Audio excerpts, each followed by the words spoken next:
Everybody! Alright, I'm now pushing this out live to all the pages. It takes a second here. We're going to go live on Greg Spiro, Weekly Piano, Spirit Fingers, Tiny Room, and Rope-a-Dope. Alright, now we are live on everything. And we should be able to see your comments if you leave comments on the left side. So everybody, just flood me with your comments now. I see them all just going crazy.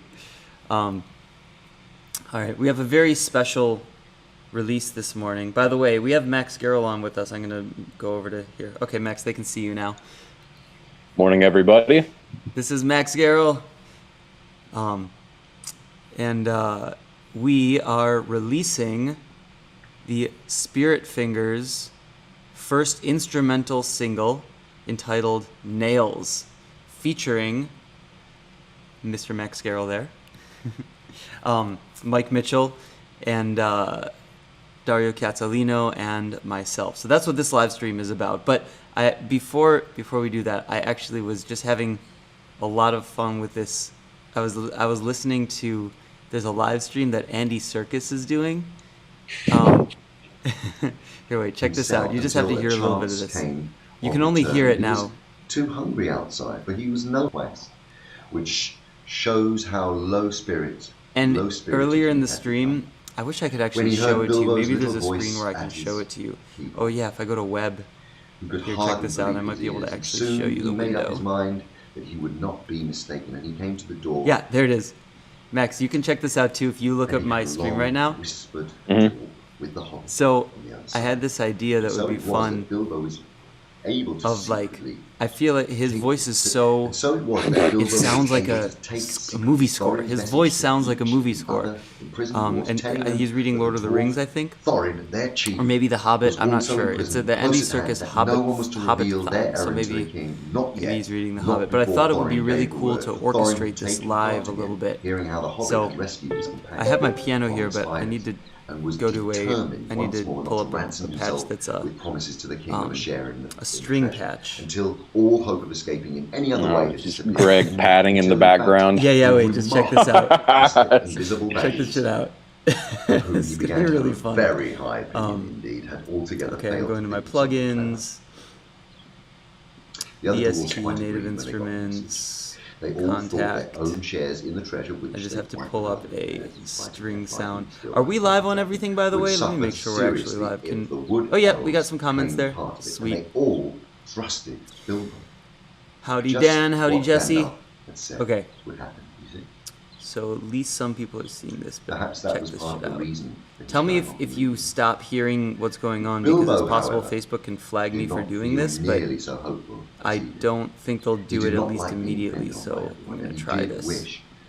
Here's session strings. I'm going to have to add a little bit of compression and some reverb to it. Nearly burst, but no bright idea would come. One invisible ring was a very fine thing, but it was not much good amongst calming, right? Okay. I think he's done a lot of voice work, not just obviously the voice of Gollum. That wouldn't get anybody hired for one day audiobooks or anything. But yeah, I think that's like one of his like career staples, his voice work. Okay. The only to get entries to the caves. Okay, wait, I don't hear the strings yet. Flowed under part of the lowest reaches of the palace and joined the forest river some way further to the east, beyond the steep slope, out of which the main mouth opened.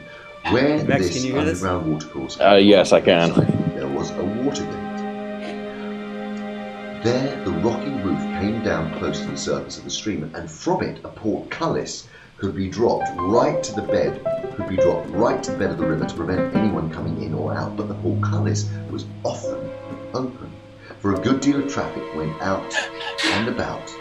A good deal of traffic went out and in through the water. And if anyone had come in that way, would have found himself in a dark, rough tunnel leading through into the heart of the hill. But at one point where it passed under the caves, the roof had been cut away and covered with great open trapdoors. These open upwards into I'm not really on the right setting for these strings. I gotta fix barrels and barrels. For the wood elves have a especially their sustain there. king, were very fond of wine. All right, articulation. And other goods, and who were brought from sustain. far away, from their kinsfolk in the south, from the vineyards of men in distant lands. Hiding behind one of the largest barrels, Bilbo discovered the trapdoors and their use, and lurking there, listening to the talk of the king's servants, he learned how wine and other goods came up the rivers or overland to the long lake, and it seemed a town of men still throned there, built out on bridges far into the water as a protection against the enemies of all sorts, and especially against the dragon of the mountain. From Lake Town, barrels were brought up the Forest River, and often they were tied together like big rafts and poled or rowed upstream. Sometimes they were loaded onto flatboats. When the barrels were empty, the elves cast them through trapdoors, opened the water gate, and out the barrels floated downstream, bobbing along until they were carried by the current to a place far down the river where the bank jutted out, near to the very eastern edge of Mirkwood, and there they were collected and tied together and floated down to Lake Town, which stood close to the point where the river flowed into Long Lake. Sometime Bilbo sat and thought about this watergate, and he wondered if it could be used for the escape of his friends. And at last he had ideas, a desperate plan. The evening meal had to be taken to the prisoners, and the guards were tramping away down the passages, taking the torchlight with them, leaving everything in darkness. Then Bilbo heard the king's butler bidding the chief of the guards good night. "Now come with me," he said, "and taste the new wine that had just come in. I shall be hard at work tonight clearing the cellars of the empty wood, so let us have a drink first to help the liquor." "Very good," laughed the chief of the guards. "I'll taste it with you and see if there's anything. There is a feast tonight, and do to send up more stuff." When Bilbo heard this, he was awed, but he saw luck was with him.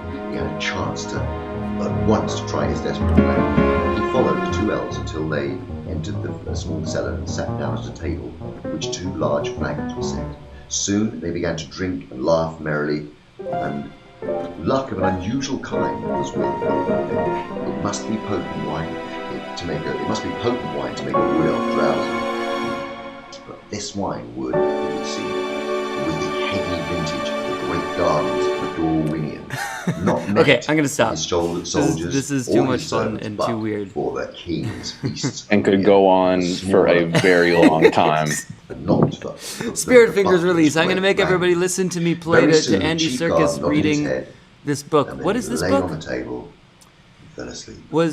I'm The not butler sure. went on People talking are and laughing commenting. to They might himself know for a what while it without is. seeming to notice, but soon his head too nodded to the table, and he fell asleep and snored beside his friend. Then, Is he talking about Bilbo or about Frodo? I can't tell.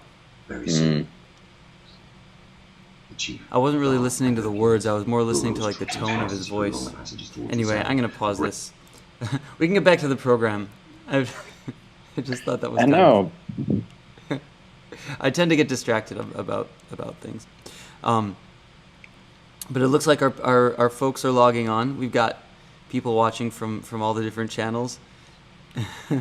I guess that was The Hobbit. Yeah, that was The Hobbit. Somebody said, okay, enough of The Hobbit, LOL. Cool. So this is Max Garrel, bassist in Spirit Fingers, everybody. And we don't have Mike or Dario on with us this morning. They'll come on another morning, but Max and I wanted to premiere this track for you. There's an address that you can go to, by the way. Let me pull up the web address of the release. I need everybody to first of all share this stream if you would. Oh hey, Brandy Younger's on. Okay, watch us instead of Brandy Younger, everybody. Haha. That's cold, Greg. That's real cold. Sorry, Brandy. I love you. Is it Mother's Day? That's on Sunday, Oh, I believe. Brandy's thing said Happy Mother's Day. Well, This is a pre-Mother. No, this isn't Mother's Day release yet because I do this every day. So I will do a special Mother's Day tribute when Mother's Day comes along. Sounds real sincere. I love my mom. I'm very sincere about Mother's Day. I just forget it is the problem. Yeah, no, I hear you. I love your mom too. She's a lovely lady. Sounds like there's a joke in there somewhere. But No, I'm completely serious. No jokes. You're the whole Spiro family is very lovely. I'm big fans of the collective Spiro. All right. Hey, thanks for sharing, guys. I hear the little chimey thing that means you guys are sharing. There it is. Oh yeah, Barbara McGarry is now following. Thank you. All right. Yeah, so please share this stream. We need to spread the word that Spirit Fingers is releasing Nails this morning. Do you get it? Nails? I actually didn't even think about that when I was naming it. I literally realized it this morning. I know that's weird, right? Yeah, I remember that was always kind of, just after spending so much time with knowing each of these tunes by, whichever number tune they are, tune 50 in this case. Mm-hmm. So much of the time I'm always thinking, like, what are these names going to end up being, and how long is it going to take for me to remember which tune it goes with which name? I feel like this one, it either had to be something like this or it had to be something like like I always heard something pertaining to Greek mythology just because it's so epic, Yeah. It's just start to finish. What would you say?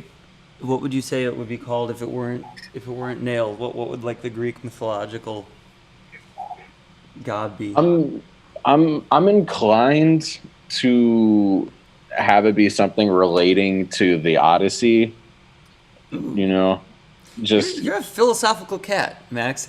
You're studying Stoicism, reading the Odyssey. Well, the Stoicism, I have to give my own mother credit for that. So happy early Mother's Day. I believe she's watching at home. But I think my mom's on here too. Yep, there she is. Oh no, my mom saw me forget about Mother's Day. Greg, you better know when Mother's Day is. That's the thing about doing live streams. I have like ex-girlfriends watching, and like I talk about something, and they'll text me and be all pissed off at me. Like it really is. It's a scary gauntlet to be potentially saying something to every person that you've ever spoken to, and you don't know who they are, who's watching right now, I can't say that I know, but I can understand how that might be a problem. Somebody says, "Stay cut your nails." That's funny. But yeah, I feel like with like the Odyssey, like this is just like 5 minutes of all hell breaking loose in a way of putting it, or it's I mean, obviously, like, the track is structured and the song is structured in a way to where everybody is so, I mean, it's really notey, but it's really in the pocket, and it can't be any other way. Otherwise, it collapses in on itself musically. But I feel like that just kind of gives me like, shades of Odysseus trying to get back to Ithaca, Somebody else said Odysseus. Mm-hmm. Somebody in the chat said Odysseus. It's above. It's up there now, so I don't see. But I think somebody mentioned that name. I don't even know who is that. I'm not sure. I think Jesse mentioned it. No, who's Odysseus? Odysseus. He was a. I'm not sure what his official title was on the mountain of Ithaca. I think he was like the ruler there. But so he was a Greek soldier and leader and politician, and he went and fought in the Trojan War. Odysseus, it was actually his idea for the Trojan horse. He was the mastermind behind that. But after the Trojan War was over, they'd been there for like 10 years.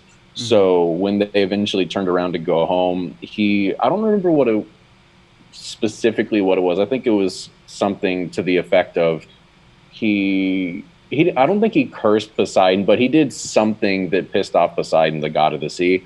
And so Poseidon essentially was like, oh, that's how you feel. All right, I'm going to just throw every possible thing I can at you to prevent you from getting home. Oh, wow. And so then it was like another 10 years or something like that, where he was just traversing all over the Aegean Sea, trying to make it back to his wife on the island of Ithaca, where in his absence, a bunch of, usurpers of his power and shady people came in and tried to take things over.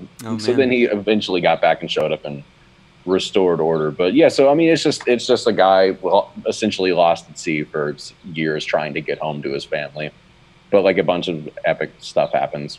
That sounds sort of like the normal thing about life, right? Like there are a lot there are a lot of truisms. Truism. It's there are a lot of allegorical factors in that word. I mean, there's a reason why it's one of the greatest epic poems of all time. You know, Homer was Homer for a reason.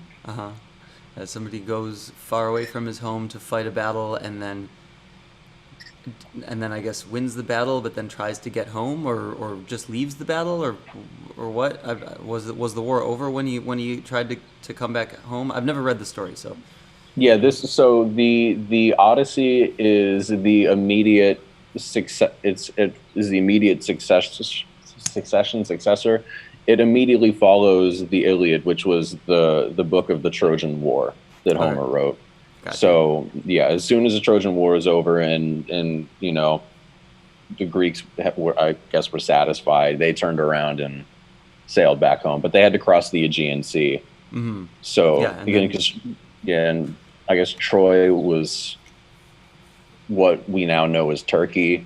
It was something like that, you know. Mm-hmm.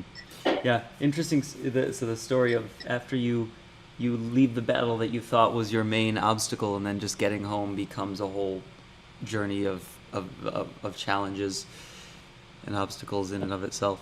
It's kind of it's pretty deep. Powerful stuff.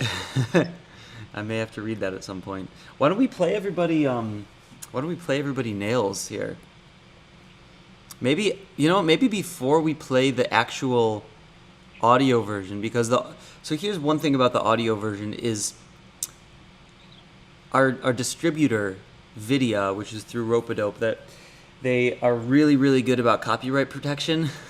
And so last night when Aaron Parks did his release, they muted his tracks that he was playing automatically on Facebook. So as we play this, it might get muted, but I'm hoping that it doesn't. But I know what won't get muted first is my own playing of it. So I'm going to try to execute this solo right now. Max doesn't have his bass, otherwise I'd make him play a solo version of it. I would fight tooth and nail against doing that for just because it's so difficult and it's too early. Here, I'm going to, my hands are not warmed up, but I'm on the screen. Max, they can still hear you, but they can see my piano angles here, all the different things. Ooh, you know what? I have the strings. Should I keep the strings on? Will I play this, Max? Do you think? It's 50% extra epic, 50% it might get a little foggy. Yeah, that'll get weird. Nah, I'll leave it on. Let's see. So this will be the first and probably last time you ever hear this song with strings in the background. All right? Everybody enjoy this, because here, I'll make the strings there. There's sort of a background to it. Keep the piano nice and loud. All right, this is tune 50, an actual performance of it. And then I'm going to play the actual track, okay? Check it out. Yes, thank you for whoever just sent the actual link. I really appreciate it. Yeah, everybody, please share that with each other. And share it on your Facebook, because this is, oh, by the way, if anybody has Spotify, go to Spotify and look up Spirit Fingers Nails. I'm pretty sure that'll pull it up. Let me just make sure. Spirit Fingers Nails. Yeah. And play that single, because right now on my artist app, see this here? We're no longer update. Oh, I have to update. Oh my God. I was literally using it this morning and it was fine, and now I have to update it. So I'm going to update the app, and then I'll be able to see how many people are listening to it right now. So if you love me, you will listen to this song on Spotify, or at least pull it up and have it playing on silent while I'm playing you this performance. Greg, whose baby is that on the cup that you're drinking from? Oh, it's my cousin's. I actually don't know which baby this is. Mm-hmm. I'll have to ask them. That's a good question. An anonymous baby coffee mug. It is an anonymous baby coffee mug. Somebody that's a famous baby now. All 2 followers of this stream can see the baby. I'm just kidding. There are more than 2 followers. There are at least Also, at least I saw 3. I saw Jesse asked a second ago if I'd read Ulysses before. Just to answer that question, I have not. It's on my list though. Ah. Well, I'm definitely gonna read. Oh, hey, 4 people are listening now. Woohoo! That was better than the 1 that was listening a minute ago.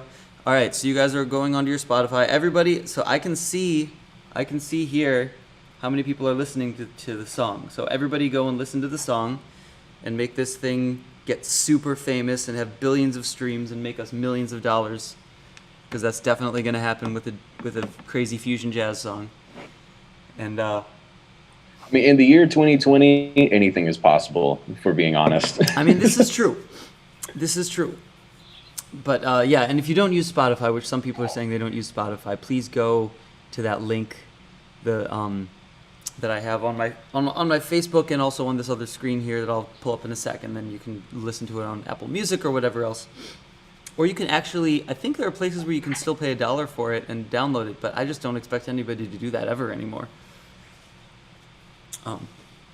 Because that's not really the world that we live in.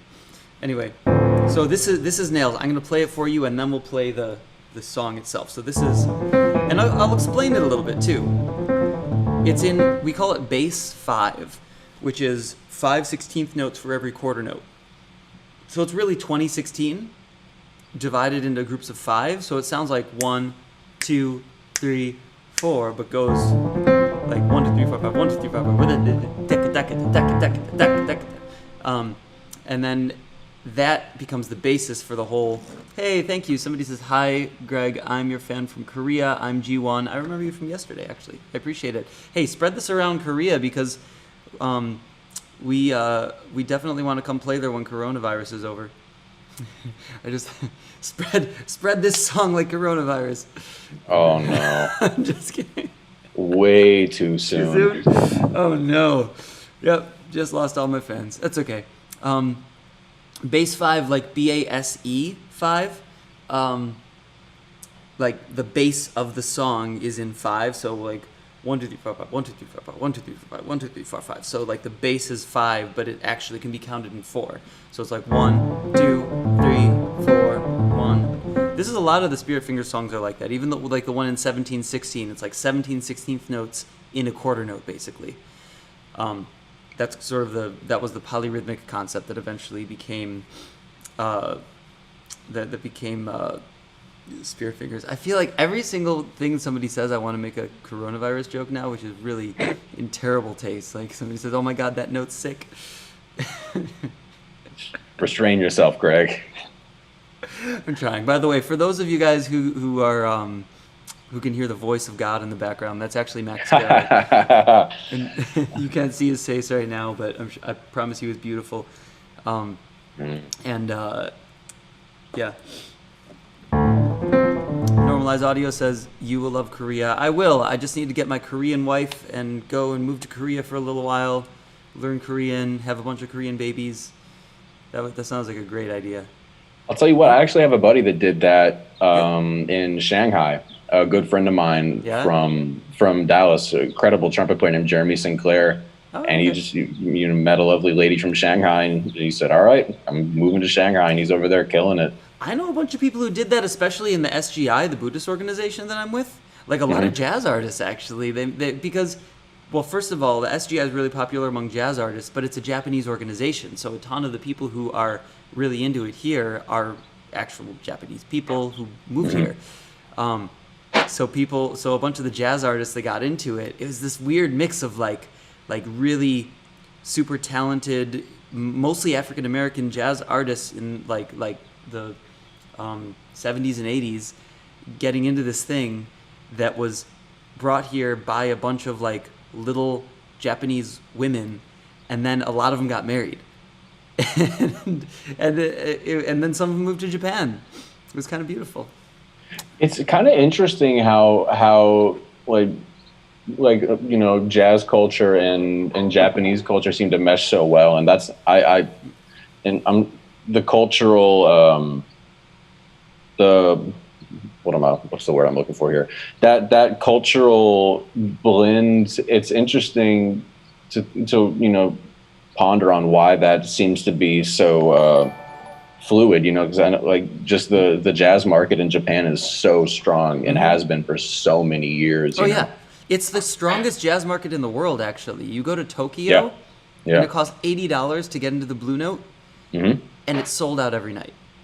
Well, we were just there with Cameron Graves a couple months ago. Mike and I were, and it was the coolest experience, and Tokyo in and of itself. And I'd never been before. That was my first time. So an incredible city, but just the treatment by the patrons, just the, and it's little things that you don't think about, but because sometimes, you play a show in the States and this is not meant to, demean American audiences. This is not what I'm intending to do, but it's really interesting to go to a show and for the entire time, the eyes do not leave the stage, and you can tell people are listening, and it's very different when you can see audiences that go out because they want to see music or audiences that go out because they want to hear music. You can kind of perceive that difference, and there was a couple of families that were sitting in the front row.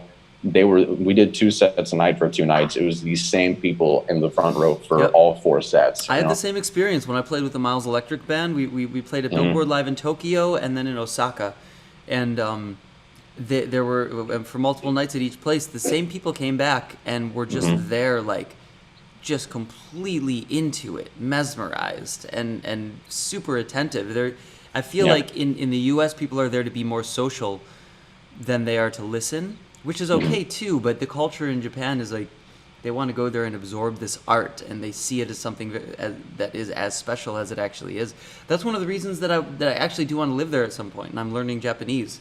See, I've got my Duolingo app here. Oh, yeah. I'm serious. Yeah, Duolingo is for real. Duolingo is really good. Wait, check it out. It's like, I'm Shushin, and I have to. So, what does Shushin mean? I have to pair it with the. See, I got that one right. I've got to pair like the bigger characters with the little characters. So there's like wa. I got that one. Bu. Got that one. Americajin. What do you think that is? Take a guess or two. So there's somebody in the comments who's saying to check out a saxophone player named Patrick Bartley Jr. I don't know if you're hip to Pat Bartley, but he's a alto player in New York. This dude is for real. Like, he's really for real. Like, I'd known about him since we were in high school because he went to school with some friends of mine in Florida, and he's very, very into Japanese culture. He spends a lot of time there. And yeah, you should, just for musical purposes, you should check him out. He's up there with the baddest alto players of the day. He's really serious. Cool.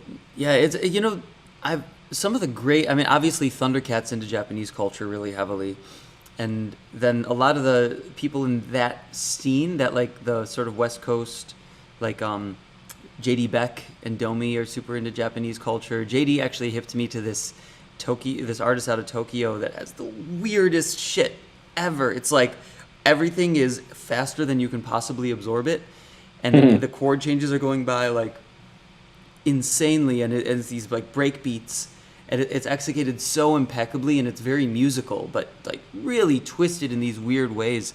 I mean, Japanese culture has some, like, the thing is they take something and they go really, really, really deep into it. Like that's what they did, like, with harmonic progression, and if they're gonna play fast, they're gonna play like crazy fast. It was the same with DDR, like Dance Dance Revolution. Some of the Japanese pop songs that they used in that were like, you could barely even move your feet to it. I remember that was even like 20 years ago when that was popular.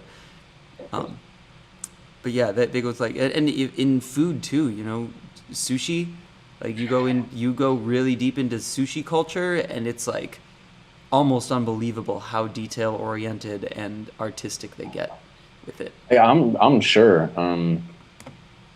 That's I feel like my knowledge of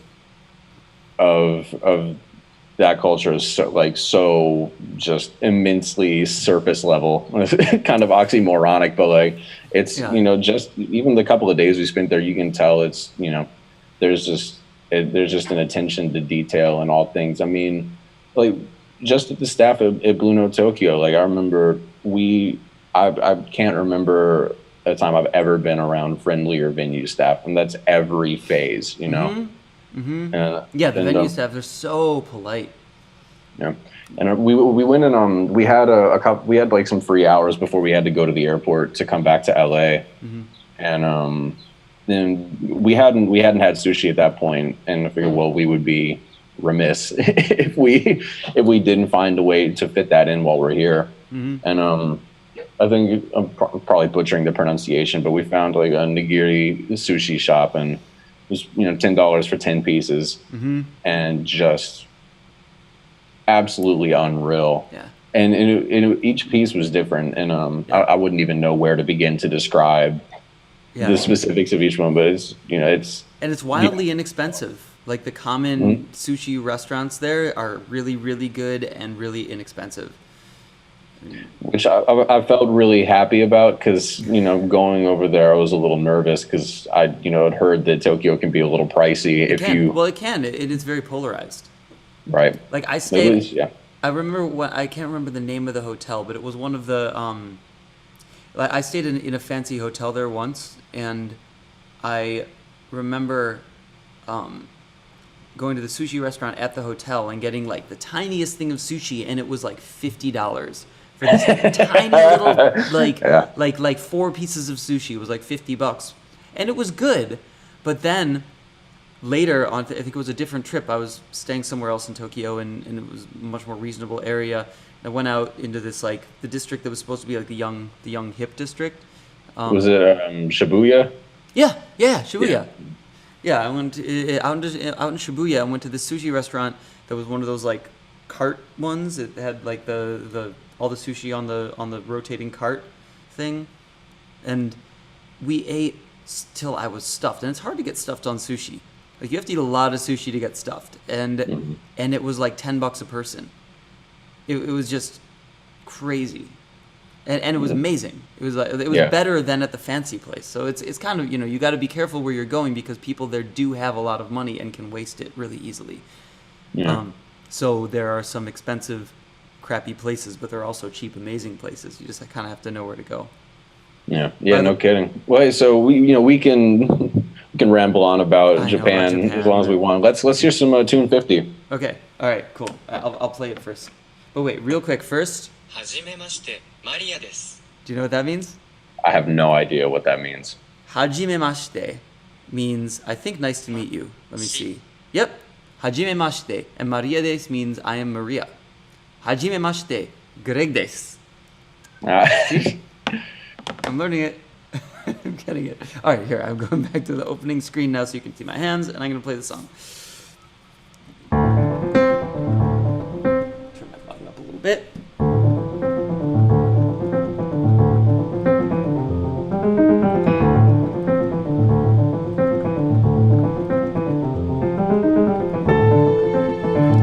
Strings.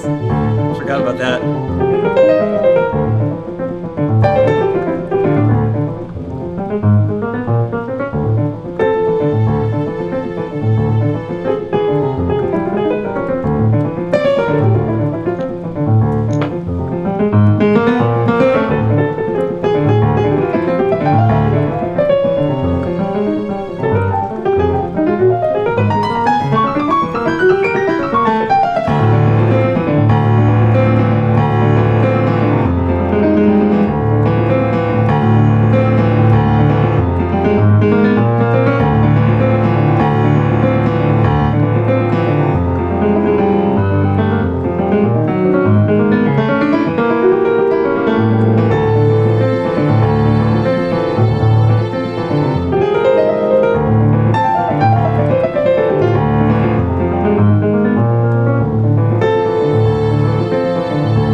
So, that's the song on solo piano with a little bit of strings. And now you get to hear it as though the band were playing it on the recording entitled Nails. By the way, even as you're listening to this, let's see who is listening. How many people are listening to it on Spotify? 4 people. All right. So I need you guys to put this on and have it on loop so it goes up in the Spotify algorithms. It's up to 83 plays this morning, which is really nice. But let's just keep it going up and up and up and up and make this thing get played like crazy so that Spotify notices it in the algorithms and we can all celebrate and make billions of dollars off of streaming music, because that happens in 100 years. All right, here we go. I hope you enjoy Nails. I'm putting the screen on so Max can see Max too. Here, there you go.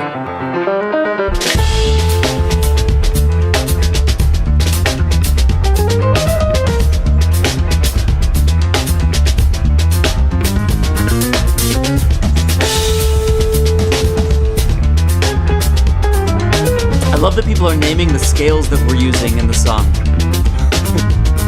Oh, are they? Yeah, I love it. Makes me happy.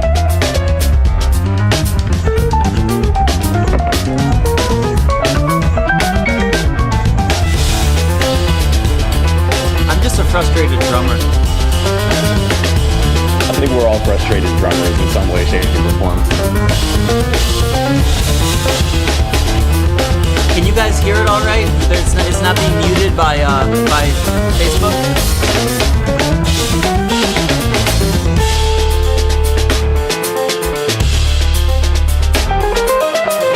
Yeah, the left hand is challenging. It is. It took me a while to be able to play that.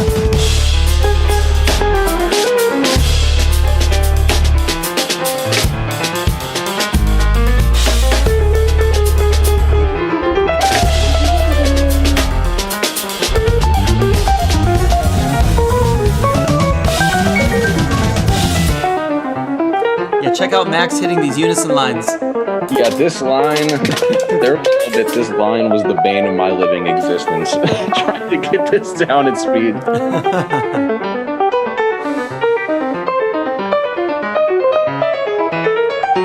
See, I missed a note there, but I left it in because that's jazz.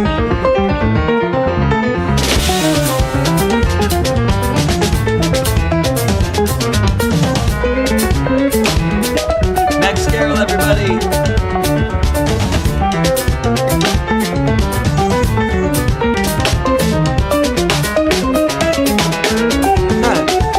See, it's like progressive metal. Actually, straight up. Mike's a metal drummer. We didn't talk about that, about starting like a death metal relation.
Yay, us! And yeah, now we have to figure out some way to execute it that cleanly live. Right? I know. We you know what, man? We got pretty close at this last show, except for I think I called the ending of one chorus early. By the way, I think it was Christina Florio who just liked the stream. Thank you for liking and sharing the stream. If you share it or like it from my Facebook page, it will show in the middle. They'll show an icon in the middle with your name on it. So do that and appear in our stream, because we need to get people listening to this song so that it can rise in the Billboard Top 100 charts and become the most popular song in the world, right above Halsey's next single. I'm just kidding. There's no bitterness there or anything. Or am I? What? There's no bitterness there or anything. I love Halsey, and that whole crew. But it is a fun little thing. It's fun and ironic to be a jazz artist who, like, participated in one of the biggest pop sensations in the world right now, and then like jumped back into the little jazz pool because I just love it too much. You know? Yeah, it's, I feel like that's becoming much more the norm, as sort of the faction of, dyed in the wool jazz truthers becomes slightly less and less, Wait, dyed in the wool jazz truth. I don't know what that phrase means. Well, just, it used to be such a prevalent, I don't know. I wasn't alive. I've just been told that, like, that used to be such a mindset of a lot of jazzers, is that, like, you either do this or you're not legit, Mm-hmm. And I haven't experienced that, like a couple of cats, but not really. But I feel like it's much more of an acceptable thing in musician circles to sort of traverse both worlds these days, Yeah. Which I really appreciate, and that cross blend of different sounds has made for some really cool music like this, like we don't have this album, like you've got this tune and then Goodbye, which features Judy Jackson, of course, on the same album. That doesn't happen without that cross, Yep, absolutely. I think pop is getting more jazz influenced too. I mean, not all pop, but there are some artists who have come out, like Kendrick Lamar, for example, who are incorporating, like, really very specifically jazz influenced sounds into their recordings. And I mean, all pop stems from the influence of jazz in the first place, especially hip hop and urban music. It was originally break beats of jazz records, right, that were like repeated and over again to create the beats that people would rap over. But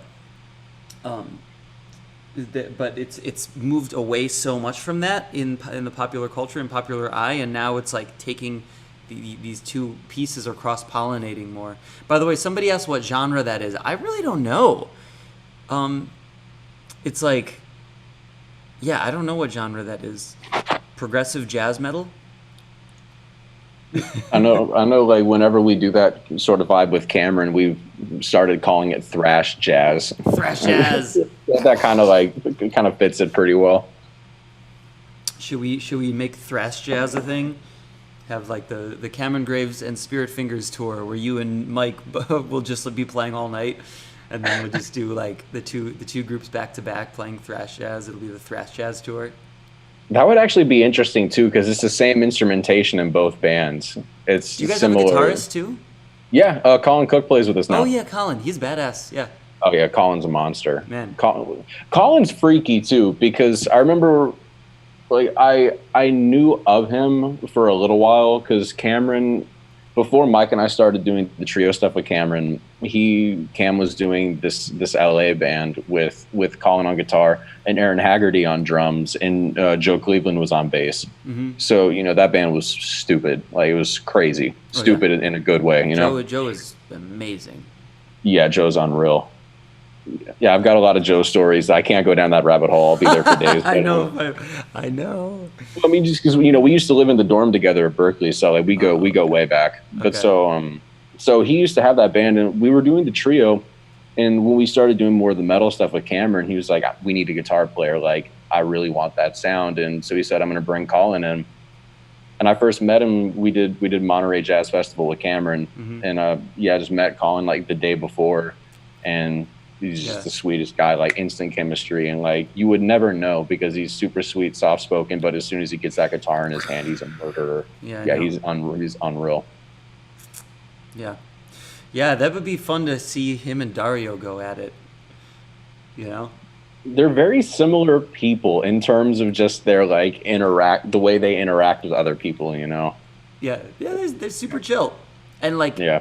and like, it's impossible to get into a fight with Dario. It's like literally impossible to get into a conflict Yeah. with him, because it's just so like, okay, whatever, hey, whatever. Well, the thing about Dario that cracks me up, Dario, and anybody that's seen this band live, that's seen Spirit Fingers live, they'll see this. But and I think the gig we did at Martyrs back in September in Martyrs in Chicago really exemplifies this the best. And you know, I recorded the thing on my phone, so I went back and listened to it the other day. And when we were playing Find. Mm-hmm. When we get into the solos, and of course, like I think That's the Mike and I, that's Mike and I got really excited. This was really hot, and so we immediately started rushing like real bad. Yeah. But, you know, whatever. But so like it got really intense, and you know, Dario's time his eighth note time is so solid that like there's a couple of points in his solos where it's like, how are we, the rhythm section, rushing this much, and Dario is still pushing us really hard. Like it's so intense. And the thing about that is, it sounds crazy. Like in like my mind's eye, I'm picturing this dude going in, but in all reality, Dario's sitting there like this, Yeah, right. He's not moving a muscle. moving, like maybe smiling a little bit. Yeah, that like little half smile, but then he's staring. His eyes are just like laser on something, even if it's not anything in the room. They don't move. And he's going so hard, just sitting It's there just like half smiling. If you were, yeah. Oh Yeah. man, I know. It cracks me up every time. Like whenever I'm like, man, Dario's going for it. No, he's just sitting there. You know, we have video of that whole concert, and I have the Do board we? audio. So I just haven't gotten around to putting it together because I'm understaffed right now, to say the least. Yeah, but That was a really good show. it was a good show. I'm gonna put that out, at the very least, some clips of it. But I think people will be really interested to see that. By the way, do the people who are watching right now, do you have any questions for us? This is one of those times where we will like actually look at your comments and answer your questions. And is Facebook still going, or did that stop? Because it's possible that it. Oh no, it's still going. Okay. For some reason, my live streamer said that it had a weird time connecting, but it's cool. Oh, because it was also trying to connect to the Rope-a-Dope one. Never mind. Yeah. Also, shouts out to the person in the comments that said they live in the Berkeley dorm. Oh. I hope that I lived in 270 for 2 years. I hope for your sake that you're I had a great time, but I hope you're in a more comfortable dorm than 270 Commonwealth Avenue. Yeah, dorms at colleges. I mean, not now, right? Nobody's in any dorms now because they're petri dishes, so you can't, like, no dorms exist at the moment. I mean, I'm not really sure how Berkeley did it, because I know they made a pretty snap decision about closing the campus, you know? Mm-hmm.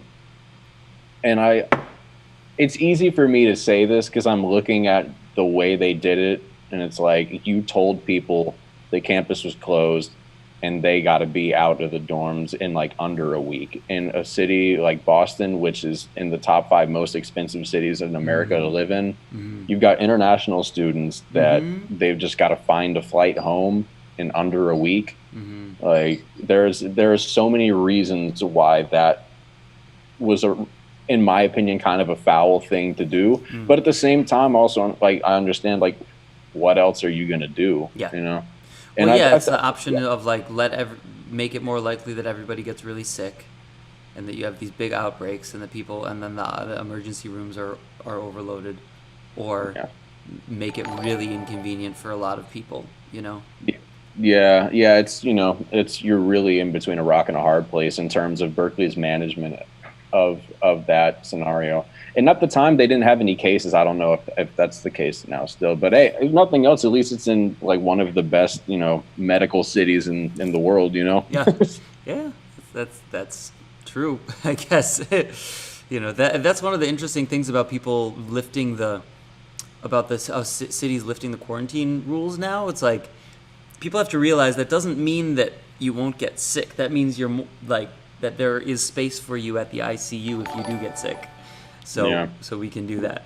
You know? Which is which in a way it's kind of like, okay. And it's like, this is a good thing, I think. Yeah, I just encourage everybody to still stay home, and if you can, if there's any way for you to stay home and not go out into public, like, just stay home for as long as you can. That's what I'm doing. I can do pretty much all of my work from this little station that I've got set up right here.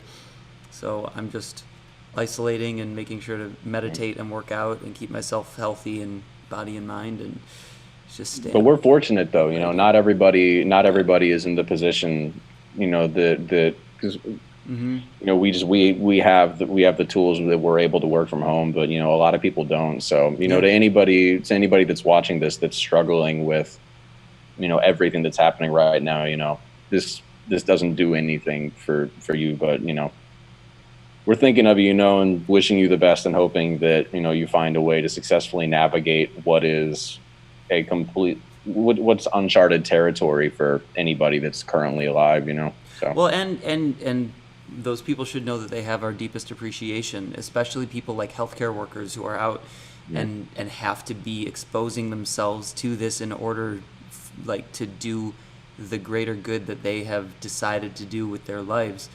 And it's humbling to be in a position where people in the world are doing that, and I feel very, very grateful for those people. Yeah. A good friend of mine from high school is actually she just became a first responder in New York, a paramedic. And like I think maybe a year ago. Oh, no. So it's like, wow, what a time into the fire. to just start that job. Yeah. And it's really wild because I know she lives with a couple of other friends of mine from high school, and I'm not sure what precautions I know they're taking precautions to make sure that, you know, just because she's around it all day and night, that she doesn't bring it home. I mean, you know, so, you know, equal respect to her roommates. Yeah. Some other friends of mine, you know, because that's it takes a lot of courage to be able to have a first responder come back into your home and you're able to, you know, put aside any fears you might have of contracting it and, you know, support this friend of theirs that is literally on the front lines. And, you know, in the United States, there's no more front line than New York right now. Yep, absolutely. The people, I know a few people who have died from it, and most of the people who I know who have either gotten sick or died from it are in New York. I mean, granted, I'm in the jazz community, so the people who are, hey, thanks for subscribing, Heidi. The people in the jazz community who are in, like, well, the jazz community is centered in New York. That's like a big, it's New York and LA, but New York got it really bad, a lot worse than LA. And yeah, so the people who are hit from it, it's like, I know a bunch of people that got hit in New York. It's crazy. And then you still have the conspiracy theorists going around saying, oh, it's not anything, like, you're so silly. Yeah. It's a government cover-up for, like, no, people. You know, let's get back to some of the Spearfinger stuff. You know, like all these people subscribing, they didn't tune in to watch us talk about something that everybody else is talking about right now. This is true. All right, back to Spirit Fingers. It's 9 o'clock, so we should go pretty soon because this is from an 8 to 9 technically every day. But if anybody has any other questions about, Jesse Henson says maybe you can do the score for an anime movie. I feel like we have just done the score for an anime movie. Like this is basically the score to an anime movie. So if everybody could, that's somebody says I do bass 5 on drums, but how is it written on charts? On charts, it's actually easiest to write it as in this chart. In Max, maybe you can remind me if this is correct, but I think on the chart for this I wrote it as 5. It's as 16, 20 over 16, right? So you have 16 notes, that sounds about right. Yeah. But you write it as, hey, thank you, somebody donated $5, appreciate you. Oh man. I wish I had a little. I could make it so that maybe I can figure this out so that when somebody donates, it actually like rains $100 bills down like over the screen. I think that would be pretty cool. But writing it on charts, I'm pretty sure you write it in groups of the 5/16 notes are each grouped together, so you have 4 groups of 5/16 notes in a row when you write it out. Because this is actually, the melody is in 5. It's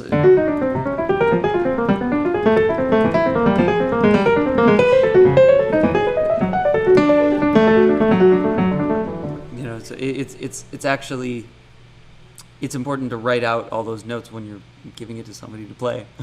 so yeah, you need to write it in 2016. I would, but you call it bass 5 because when you're feeling it, it's like, the way you feel something is different from the way you write it, right? So I'm feeling it like 1, 2, 3, 4, 1, 2, 3, 4, 1, like So just I've always felt it as just like a pure 5. Yeah. I wish I could play it and count it while I'm playing it. Yeah. Could you play it real quick? Yeah. Well, you're not. Our counting's not going to be in sync if I'm playing it. But we won't worry about it then. But yeah, I've always felt it just as like 1, 2, 3, 4, 5, 1, 2, 3. And my count is since it's all 16 notes, I always count it as 5 with the 8th notes. Is always kind of how really? I felt. So like, if it 1, 2, 3, 4, 5, 1, 2, 3, 4, 5, like that. Yep. Because I count it 1, 2, 3, 4. So when I'm saying 2, you're at 2. You're at 3. When I'm saying 2, you're at 3.5. Yeah, because I'd rather feel it as 8th notes than quintuplets. I feel like that's just for me personally. That just because everybody has their own way of feeling things, and I feel like, especially once like Mike gets going and he starts throwing some stuff out there, like if I'm not solid in how and this is actually something that people ask me a lot of the time, actually, like every time I do like a Facebook Ask Me Questions or something like that, there's always a number of like, how do you play with Mike Mitchell and things like that. And, like, the biggest thing for me is just like knowing where I'm at and like what my feel is before we start. Like if I try and figure it out once we're in it, then it can be problematic, to say the least. Yeah. Yeah. So that's interesting. One of the exercises I've done with this is messing around with using that as the bass, but then doing hemiolas because I was gonna, at some point I'll actually solo over this. But in prepping for that, I'll often do exercises where I put a 4 on top. So like. Oh yeah. And then it's kind of weird to like split your brain. So you have like 1, 2, 3, 4, 5, 1, duck, 1, 2, 3, 4, 1, 2, 3, 4, 1, 2, 3, 4. You know who's really good with stuff like that? James Francis is like an absolute master of splitting time between his hands. He's really, I don't know if you've seen this, but the way he plays with Chris Potter's trio, he's playing like harmony with his right hand and he's playing key bass for himself with his left hand. With Chris and with Eric Harlan on drums. It's really nuts. It's like watching a dude solo and also play bass for himself. Yeah, over weird time signatures. Weird time signatures, weird harmony. Yeah. Yeah, James Francis, check him out. For anybody that's listening to this that hasn't heard of James before, check him out. Yeah, I'm not familiar with James's playing, but I've heard of him, and I know I've heard his playing too, but I just can't remember it. Man, there's so many badass musicians out there. It's just makes me remember that I need to be practicing every day.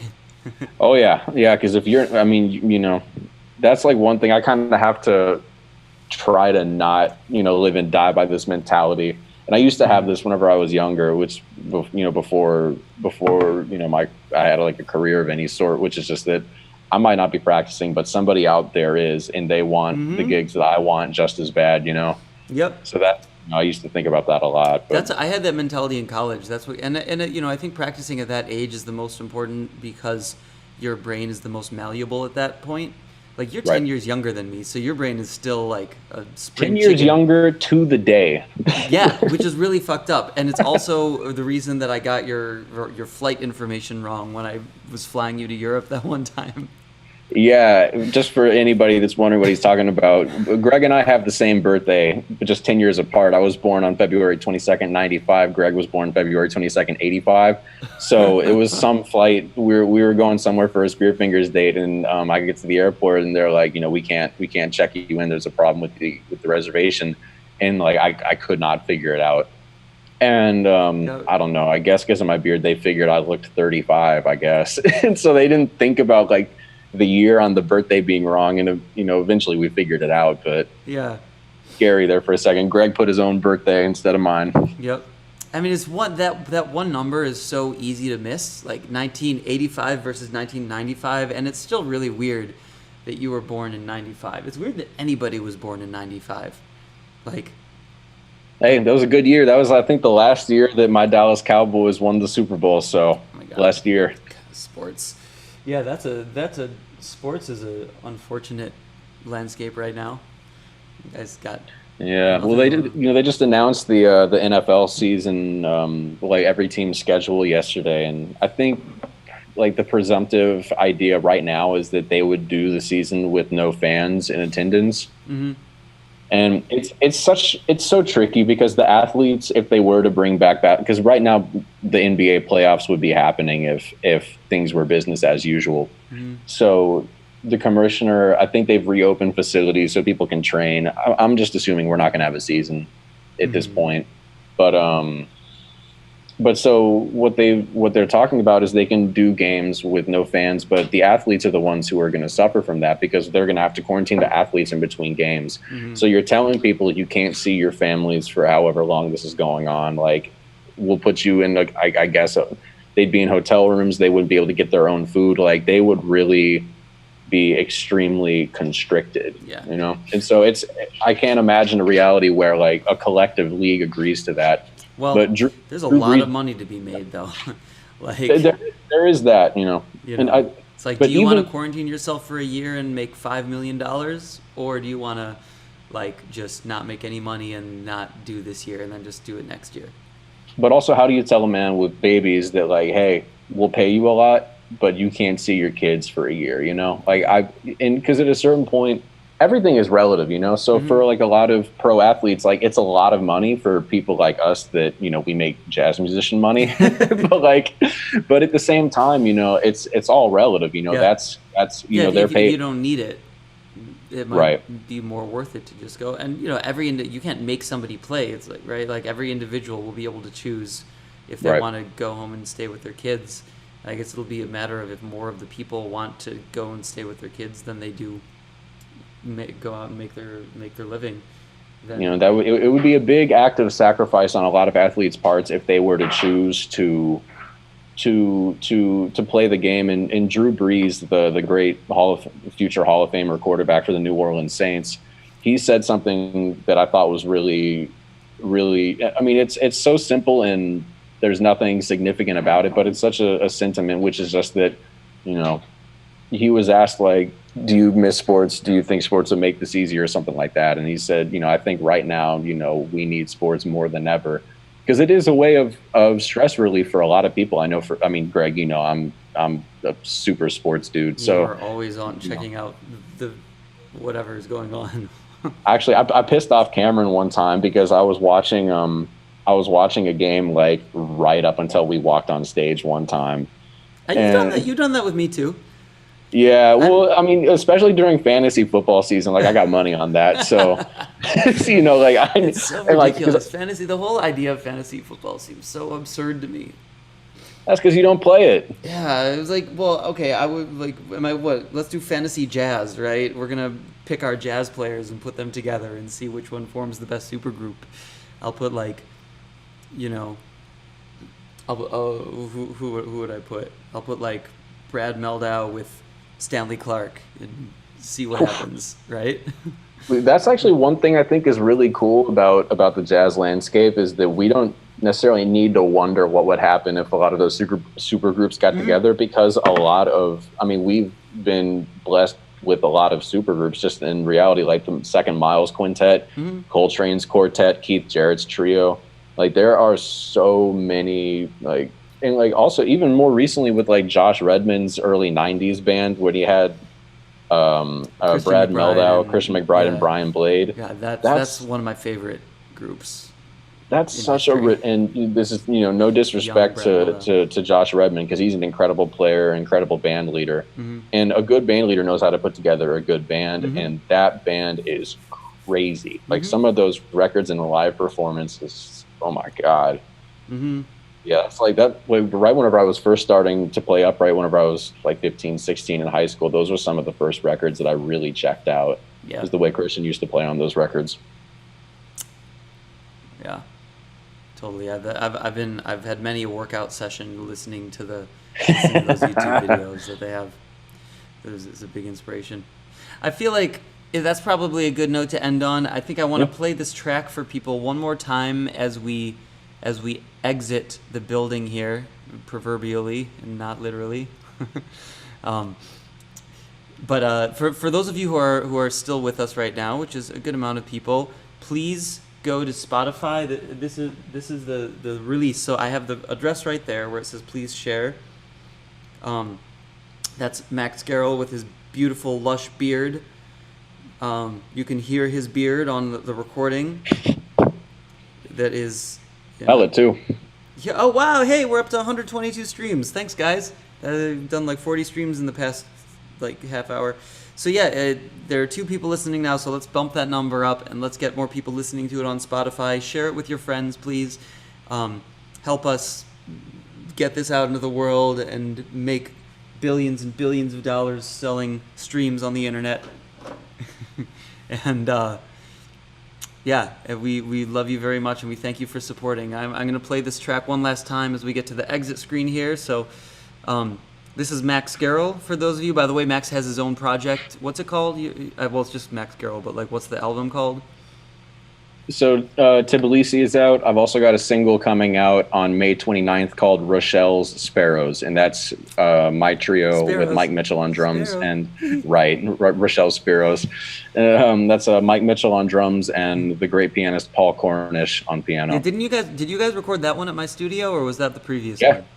Yep. Both. We did Tbilisi and we did Rochelle's at Tiny Room. Recorded live at Tiny Room Studios.